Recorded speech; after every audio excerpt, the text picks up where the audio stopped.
En primer lugar, recordemos, debemos de ver por las necesidades de aquellos que están bajo nuestro cuidado. Hablando de un esposo, debe de velar por su esposa, por sus hijos, y en caso de ser así, debe de ver por sus propias viudas.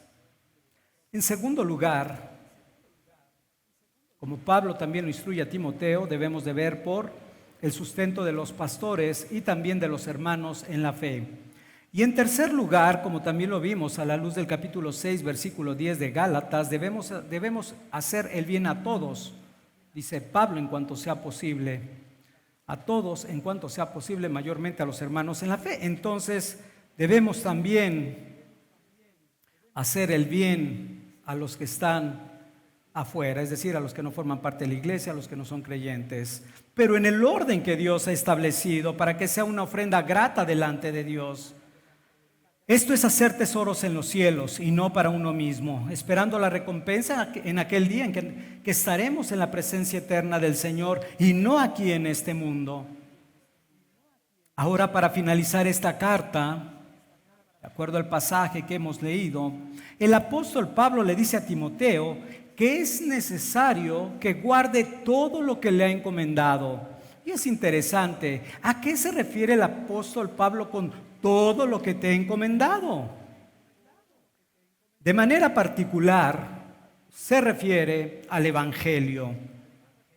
Esto es, Timoteo debía de guardar y proteger el Evangelio. Así como algunas personas deciden guardar algunos bienes u objetos de mucho valor en las bóvedas de los bancos, y ellos tienen un propósito muy claro, y es que no les sean robados o que no tengan algún tipo de daño, ya sea por algún incendio o por alguna otra circunstancia. Y además, ellos saben que tienen la oportunidad de requerirlos cuando ellos los soliciten. Timoteo tenía un bien más valioso que guardar.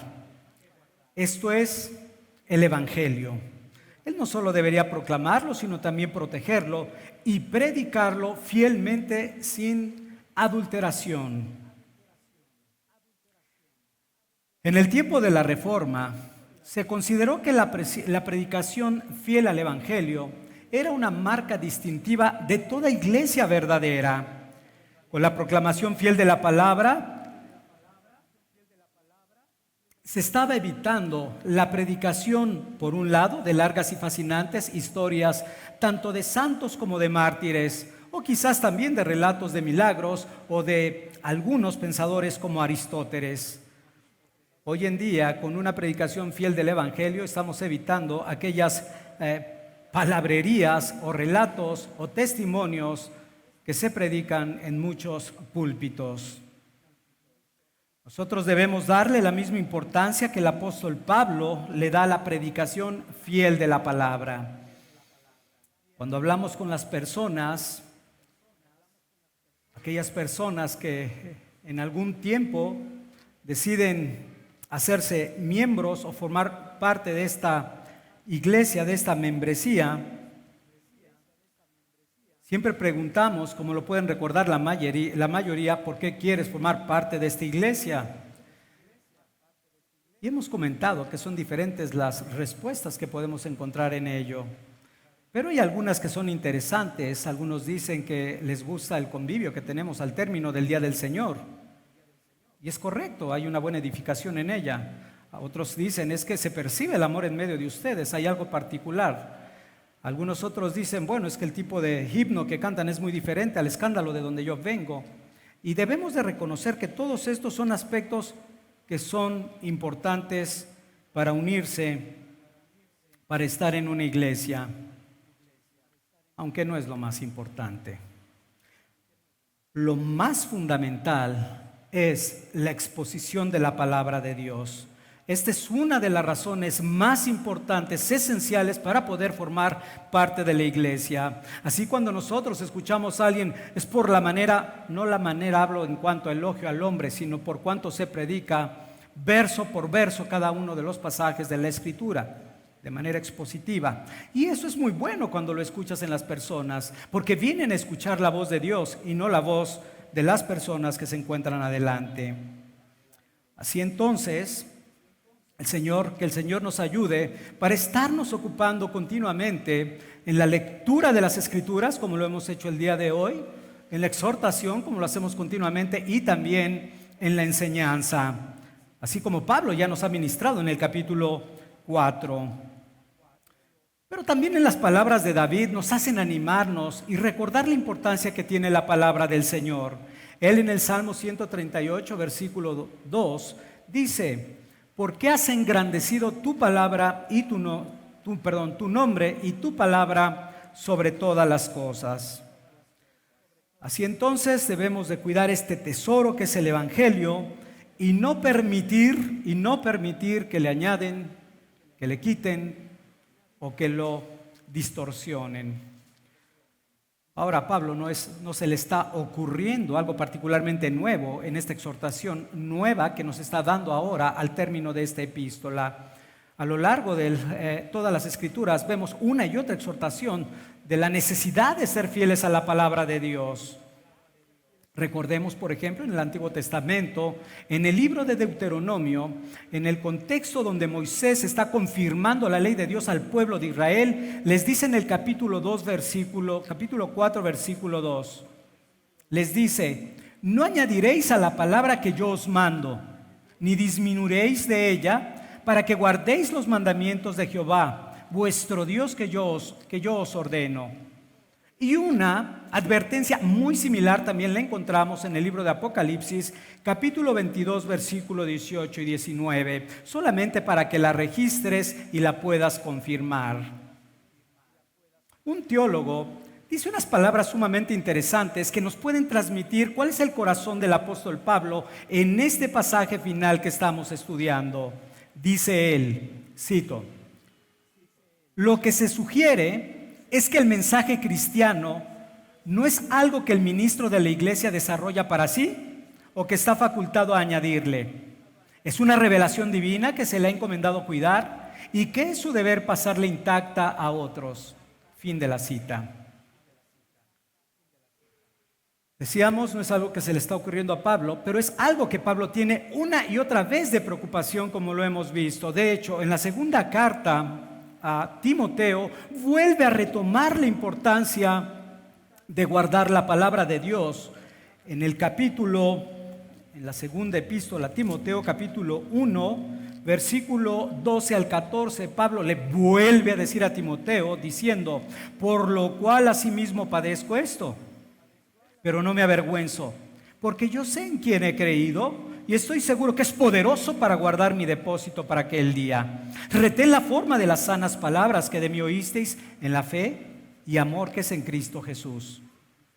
Guarda el buen depósito por el Espíritu Santo que mora en nosotros. Y de manera similar vemos al apóstol Pablo defendiendo su ministerio delante de los corintios, diciendo: no somos de los que medran falsificando la palabra, sino con sinceridad, como de parte de Dios y delante de Dios, hablamos en Cristo. Segunda de Corintios 2:17. Él no era, dice el apóstol Pablo, como aquellos vendedores de la palabra de Dios, cuyo único interés era enriquecerse y satisfacer sus deseos egoístas. De esto ya hemos hablado un poquito también en el capítulo 6, de aquellos hombres que solamente querían hacer de la piedad una fuente de ganancia. Así que es fundamental y esencial para esta iglesia que guardemos sin adulterar la palabra, el Evangelio de Cristo.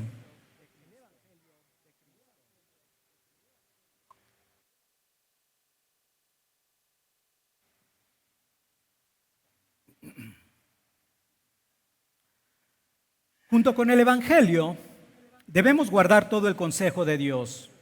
Decíamos que Pablo, no solamente a lo largo de esta epístola, sino también a lo largo de la segunda epístola, hace un énfasis continuo acerca de proteger ciertamente el Evangelio, pero también todo el consejo de Dios.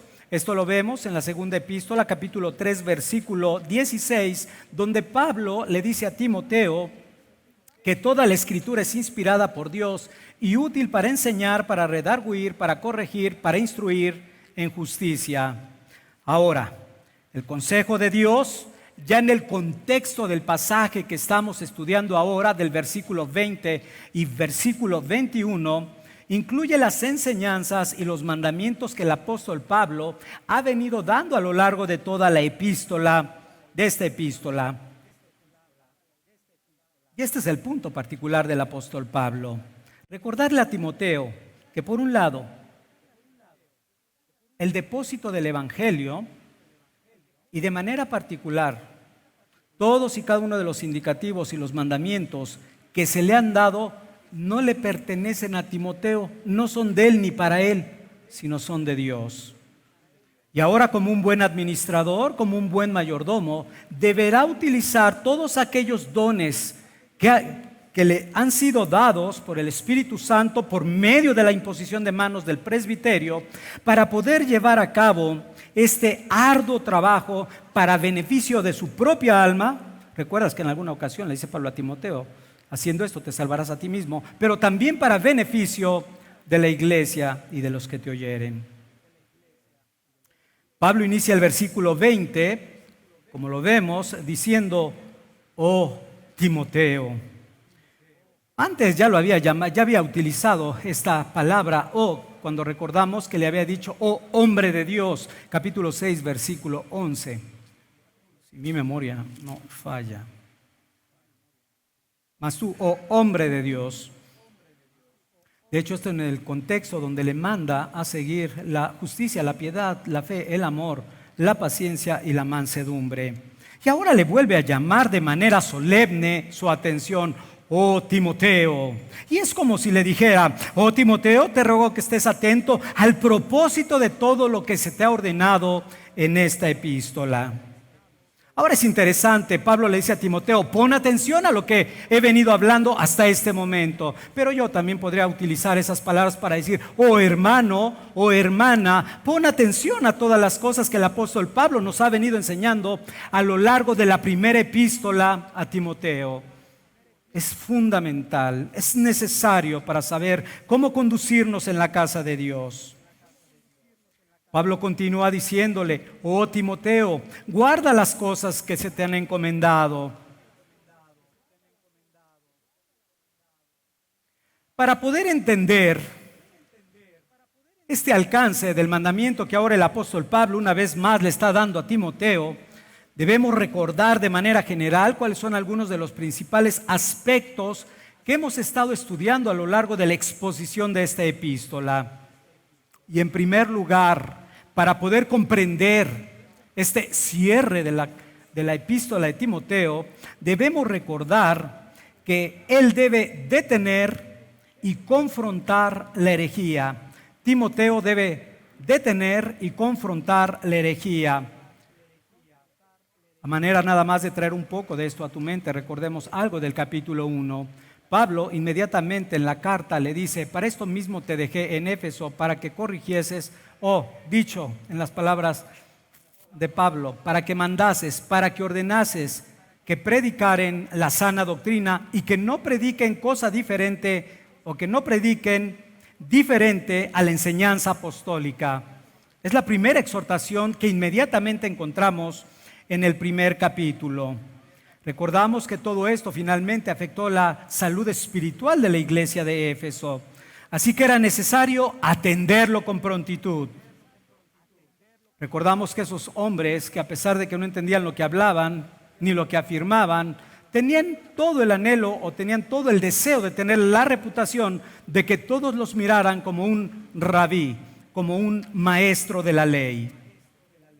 Más adelante, en el capítulo 4, dice que algunos otros falsos maestros, solo vemos 4, versículo 1, por ahí del 1 al 3, donde estaban enseñando doctrinas de demonios, imponiendo mandamientos de hombre, como prohibir casarse o abstenerse de ciertos alimentos que Dios creó.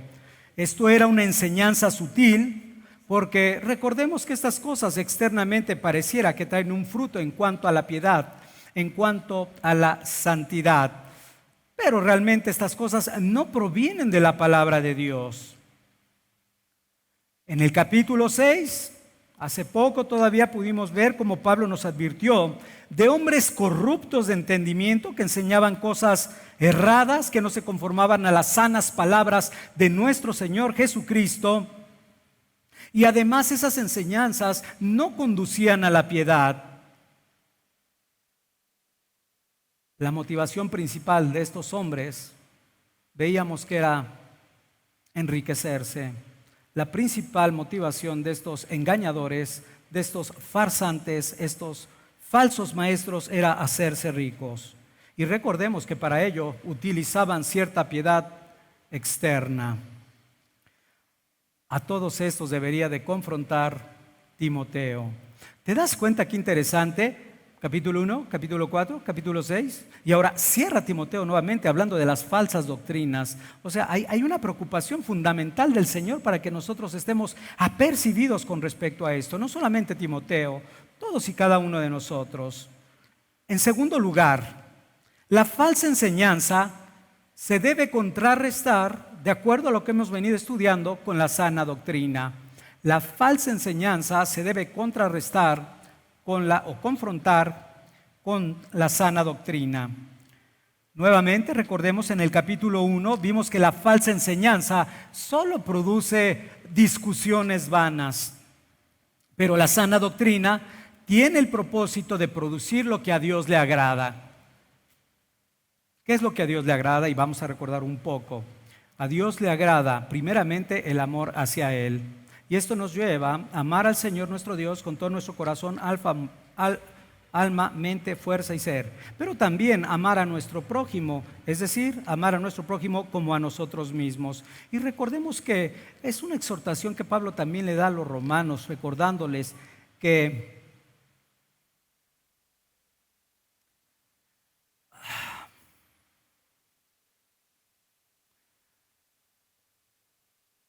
la utilización de la ley, que el amor es la utilización de la ley, pues no amarás, no robarás, no dirás falso testimonio, se reduce en una sola palabra: amarás a tu prójimo como a ti mismo. Entonces era muy importante,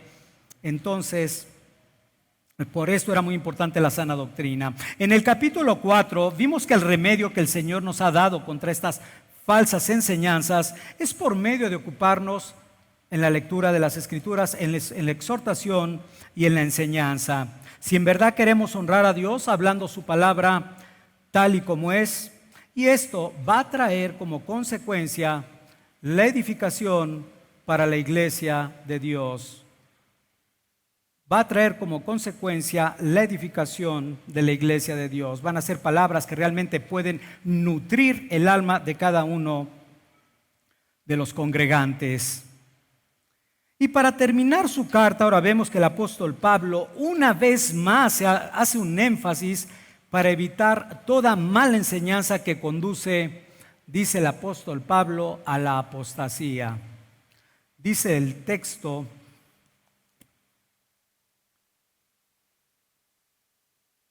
guarda lo que se te ha encomendado, evitando las profanas pláticas sobre cosas vanas y los argumentos de la falsa llamada ciencia, la cual profesando algunos se desviaron de la fe. El punto final es que estas personas finalmente apostataron. Para eso entonces Pablo le dice: evitando las profanas pláticas sobre cosas vanas y los argumentos de la falsamente llamada ciencia. Pablo entonces ve necesario retomar algunas de las instrucciones que ha venido hablando a lo largo de esta epístola y que además están dirigidas hacia aquellos falsos maestros que se encontraban en la iglesia de Éfeso. Recordemos, de acuerdo al capítulo 1, estos hombres se creían doctores de la ley, aunque no entendían lo que hablaban ni lo que afirmaban. Se habían apartado del evangelio, no estaban haciendo un uso adecuado de la ley y además estaban practicando conductas pecaminosas. Así que Timoteo debería de guardarse de estas cosas que son opuestas a Dios. Y no pensar dentro de su propio corazón que el cielo está expuesto, que un poquito de levadura no le va a hacer daño, no le va a afectar en nada a su alma. Por supuesto que le va a afectar.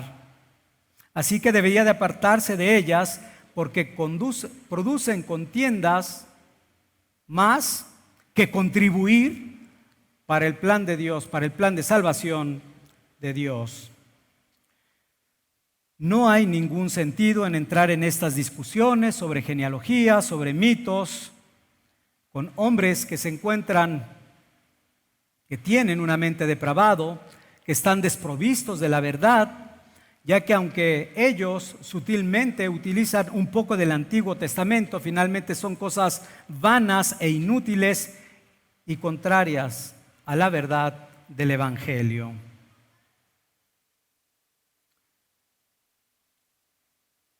Cuando nosotros leemos en el texto,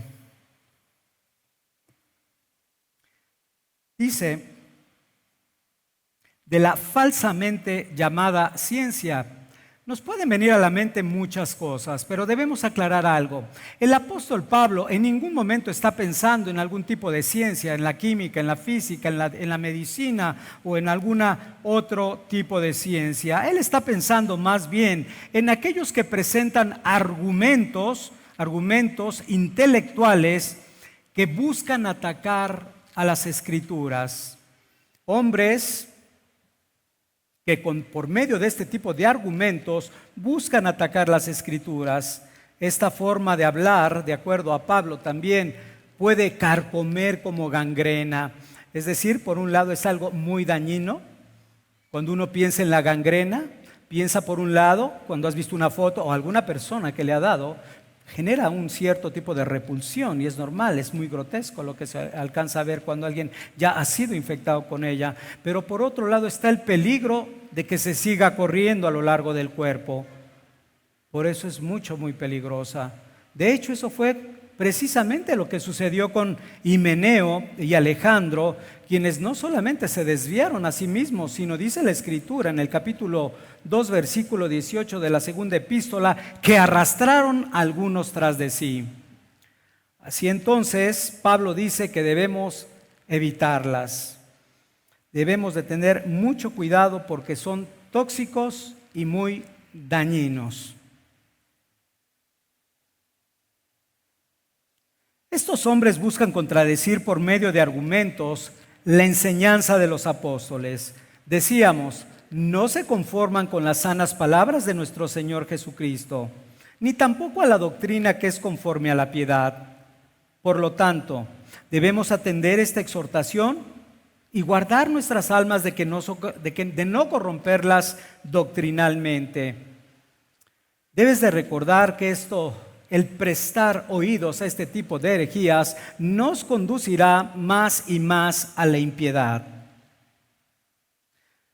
Ahora, si no se trata de algún tipo de ciencia en particular, entonces, ¿a qué tipo de argumentos se está refiriendo el apóstol Pablo? ¿Cuáles son los argumentos a los que se refiere aquí? De acuerdo a lo que hemos visto, de acuerdo a lo que hemos retomado, en algunos casos era el uso del Antiguo Testamento de una manera torcida. Por ejemplo, decíamos que ellos habían desacreditado la bondad de Dios, quien creó los alimentos para que nosotros, como lo habíamos leído, con acción de gracias pudiéramos participar de ellos. Pero ellos estaban metiendo la duda de si debíamos o no abrazar esa bondad de Dios. Esto por un lado, no solamente eso, recordamos que también prohibían casarse a otros. Sin embargo,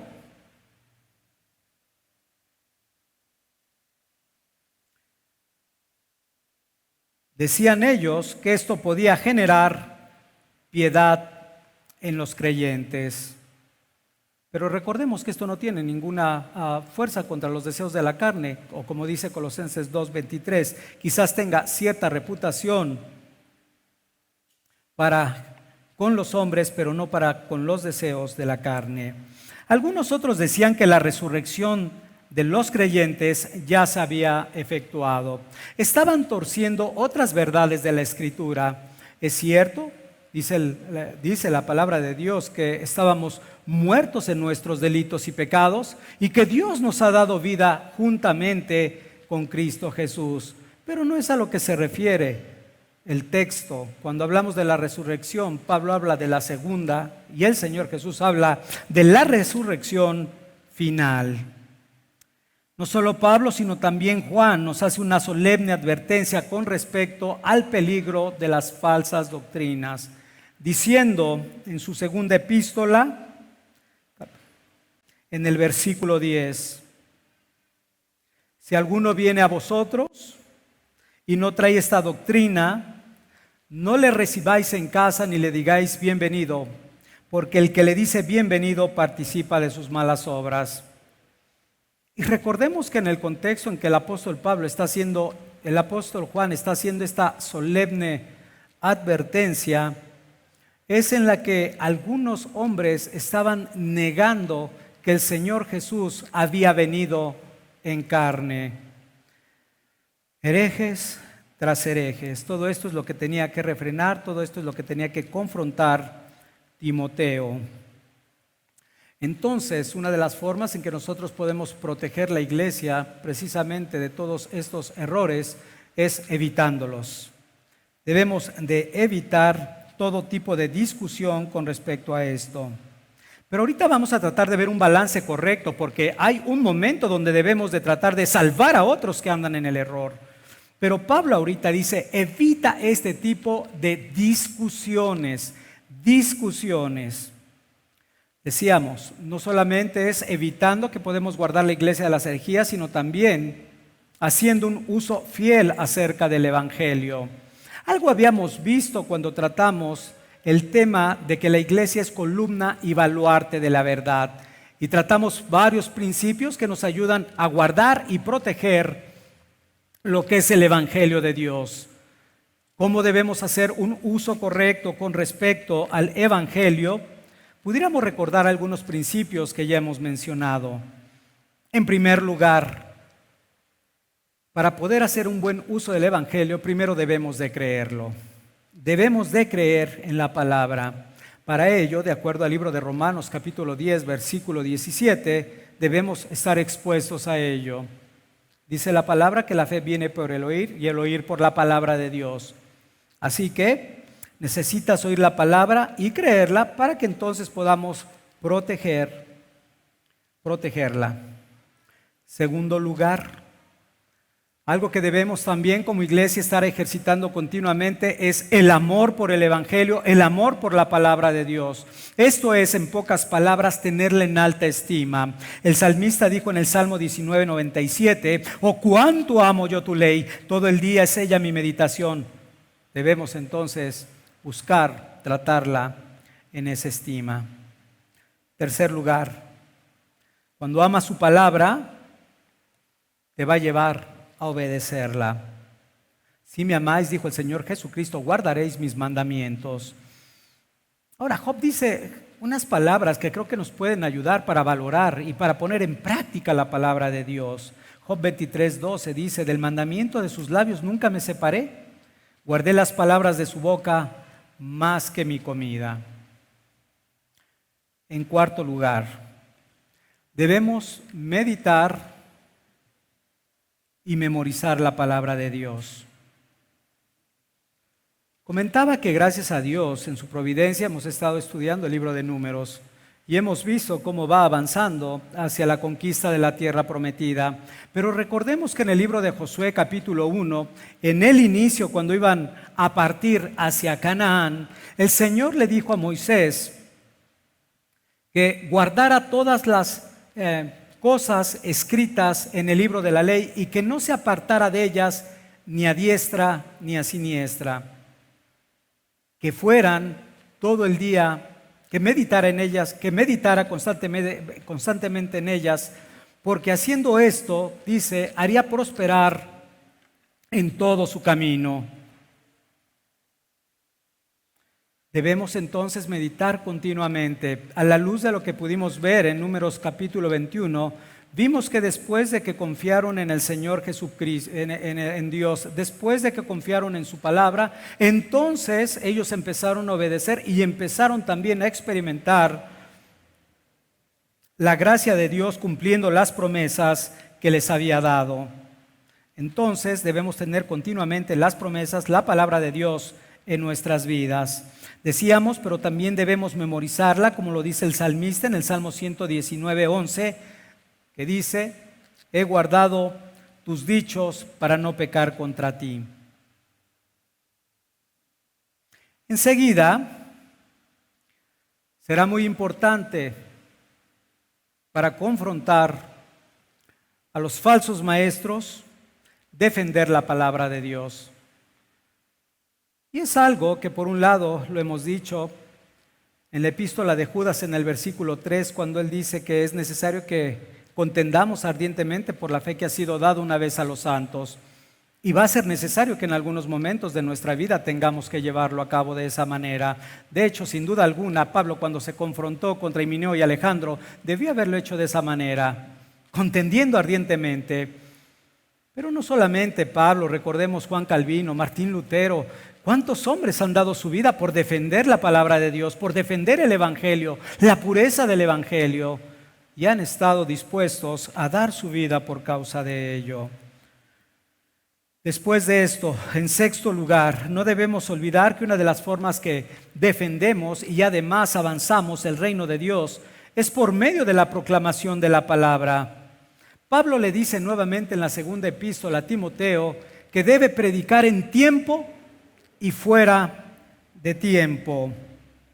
Debe predicar en tiempo y fuera de tiempo. Ahora imagínate, con la crisis espiritual que viven muchas iglesias, con la crisis espiritual que se vive hoy en la religión evangélica, qué terrible sería que nosotros no estuviéramos avanzando por medio del Evangelio.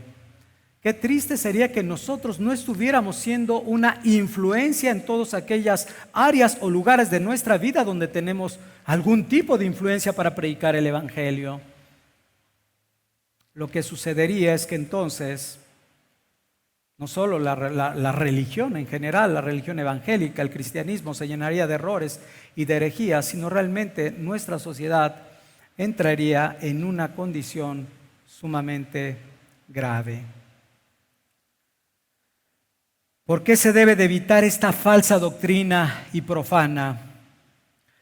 Pablo le dice a Timoteo en la primera parte del versículo 21 de este capítulo 6, la cual profesando algunos, dice, se desviaron de la fe. Después de mostrarnos el peligro que representan las falsas enseñanzas a lo largo del camino cristiano, ahora el apóstol Pablo nos quiere mostrar esas consecuencias terribles que traen las falsas enseñanzas. La consecuencia fatal es la apostasía. Estos hombres que se habían extraviado de la fe, esto es de la verdad de Dios, usualmente debemos de tener presente que no se apartan de las iglesias. Y no se apartan de las iglesias como lo hemos experimentado y como lo hemos visto en la propia Escritura. El apóstol Pablo le dice a los ancianos en Éfeso que en el capítulo 20, versículo 30, y de vosotros mismos se levantarán hombres que hablen cosas perversas para arrastrar tras de sí a los discípulos. Entonces es interesante porque es una exhortación que viene en el contexto donde la idea central de toda la epístola es la manera en que debemos conducirnos en la casa de Dios, que es la iglesia del Dios viviente. Entonces Pablo dice que tengamos cuidado porque en medio de nosotros hay probabilidades que se levanten hombres que hablen cosas perversas. Y recuerda que el término perverso en este texto de Hechos 20 tiene que ver con diluir o deformar el Evangelio. Así que debemos estar prestos a esta advertencia. Habrá personas que estén en medio de la iglesia. ¿Qué debemos hacer nosotros? Debemos utilizar las palabras del apóstol Pablo a Timoteo, oh hermano, pero no solamente hermano, cada uno de nosotros, empezando por los pastores, cada uno de los miembros de esta iglesia debe hacer callar a aquellos que se levanten en medio de ella y estén proclamando el error. Estas no solo dañan la unidad en el espíritu, la unidad orgánica y la unidad de la fe. del conjunto de doctrinas que abrazamos. Recuerda que estas herejías producen una conducta pecaminosa. Hay herejías, se filtran en nosotros, empiezan a afectar la piedad de las personas y a largo plazo pudiéramos contristar el Espíritu Santo en medio de nosotros. Ahora yo te decía, dice el apóstol Pablo, por un lado que debemos evitar este tipo de discusiones vanas. Por otro lado, decíamos que podemos hacerlo también por medio de la proclamación fiel del Evangelio. Entonces, ¿cómo debo en un momento dado confrontar a las personas que se levanten o que podamos encontrar en medio de nuestro caminar cristiano? ¿Cuál es la manera bíblica en que nosotros debemos confrontarlos? Primero debemos tener claro algo. La mayoría de estos hombres son hombres mundanos, hombres sensuales que no tienen el Espíritu. Son hombres que no les ha resplandecido la verdad del Evangelio. Debemos de tenerlo presente. Sin embargo, hay otros que sí son creyentes, pero han escuchado algunas doctrinas y se están desviando de la verdad. Para ambos hay un mandamiento de parte del Señor y es intentar hacerlos volver del error. Pero decíamos, no contendiendo con ellos, para que no diga alguno, bueno, es que como yo entendí que sí puedo confrontar, sí lo puedes hacer, pero lo vamos a hacer tal como Dios lo viene mandando en la Escritura. Hace unos minutos nosotros decíamos, la manera en que nosotros debemos utilizar las riquezas es en este orden. De la misma manera, la manera en que nosotros debemos de exhortar a estas personas es en el orden que Dios ha dado. ¿Cuál es el orden que Dios ha dado? Capítulo 5, versículo 1 y 2. A los ancianos, dice, a los ancianos no reprendas, sino exhórtales como a padres, a los jóvenes como hermanos, a las ancianas como a madres y a las mujeres jóvenes como hermanas, con toda pureza. O sea, no debo de apartarme de los principios que Dios ha venido dando, inclusive en esta misma epístola. Lo debemos hacer tal como Dios lo ha mandado. ¿Te das cuenta que es muy diferente cuando confrontas a alguien así a estar en medio de una discusión donde solamente va a haber contienda, puro pleito y palabrería vana? Entonces tenemos que hacerlo en la gracia y en la sabiduría de Dios. El apóstol Pablo lo confirma en la segunda epístola, capítulo 2, versículo 25 y 26, diciendo, segunda de Timoteo 2, versículo 25 y 26.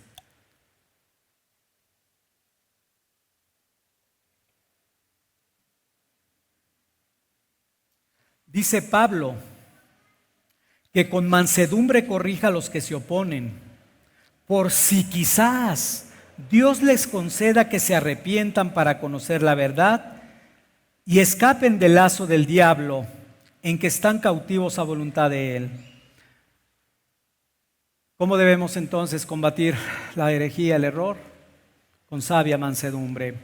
¿Cómo debemos hacerlo? Como lo marca capítulo 5, versículo 1 y 2. ¿Cómo debemos hacerlo? Como Pablo lo dice en el capítulo 6, versículo 1 del libro de Gálatas, considerándote a ti mismo, no sea que tú también seas tentado. Debemos hacerlo con el cuidado que Dios lo demanda.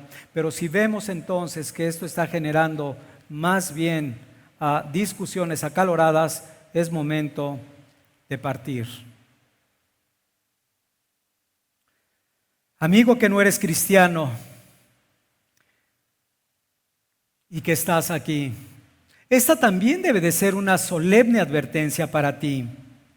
A menos que tú estés expuesto al único mensaje autorizado por el Señor para que tú puedas encontrar tu salvación, terminarás naufragando como hoy lo hacen muchos. Muchas personas que han estado en medio de nosotros, pero no quisieron abrazar la verdad del Evangelio. Ahora el Señor les ha entregado a una mente reprobada para hacer aún cosas que son vergonzosas.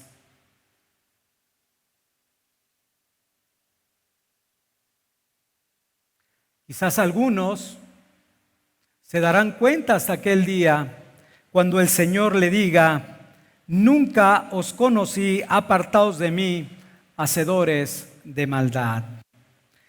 Ahora, Esto te lo digo no para desanimarte, sino al contrario, para animarte, para que perseveres, para que busques. Pues sabemos que venir a la iglesia en sí mismo nos salva. Venir en sí mismo a la iglesia nos salva, pero estar expuesto continuamente al Evangelio y el Espíritu de Dios obrando en medio de la iglesia, podría decir las palabras de Pablo, por si quizás Dios te concede la fe y el arrepentimiento. Debes de perseverar por ello, en estar expuesto a Él.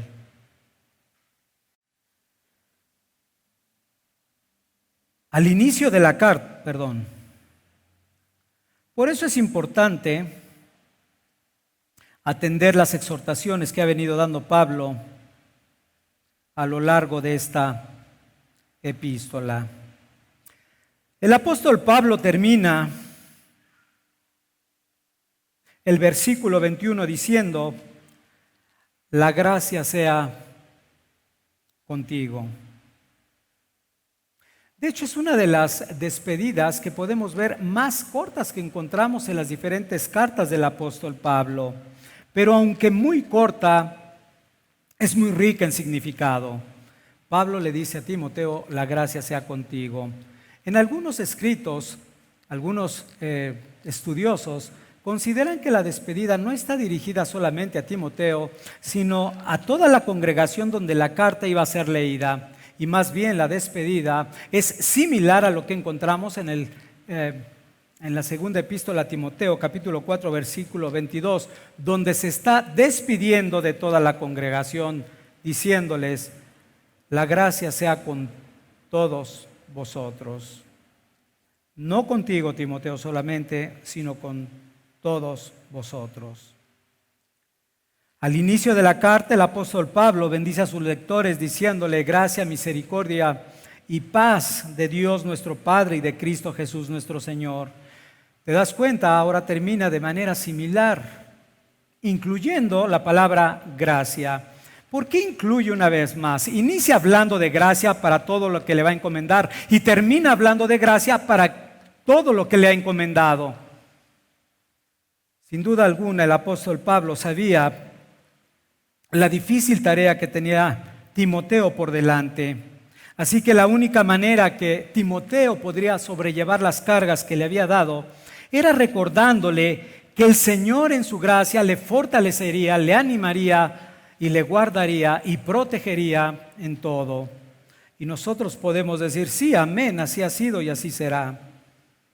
Ahora, ¿te das cuenta? Esta pequeña despedida no solamente es una mera despedida de la carta, es una oración seria y además que está llena de mucho afecto para con sus lectores. Él desea que experimenten la presencia y el favor inmerecido de Dios.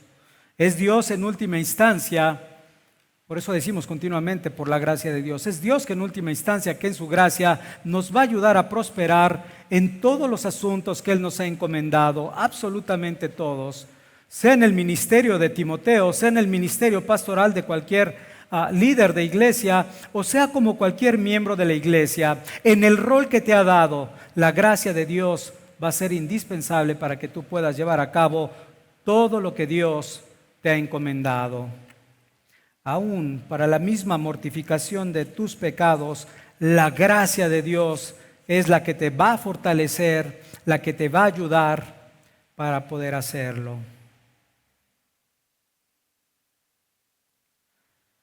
Una de las cosas que el Señor, hablando de ordenar, de encomendar, que el Señor nos ha dado, particularmente a los ministros de su iglesia, es la Santa Cena. Antes de ser sacrificado, el Señor mandó a recordar su muerte y su resurrección. Cada vez que nosotros celebramos la Santa Cena, estamos manifestando también nuestra fidelidad para con el Señor. Dos ordenanzas, una de ellas que el Señor nos ha dado, pero sobre todas las cosas es un don que Dios le ha dado a su iglesia para fortalecerla espiritualmente. Y no porque el pan o el vino tengan algún tipo de poder en sí mismo, sino porque el Espíritu de Dios obra en nosotros y nos confirma en la fe. Y si algo necesitamos para poder perseverar y hacer todo lo que el Señor nos ha encomendado, es recordar lo que el Señor ha hecho por nosotros, recordar la muerte y resurrección del Señor, recordando que separado de Él nada podremos hacer. Oremos a Dios.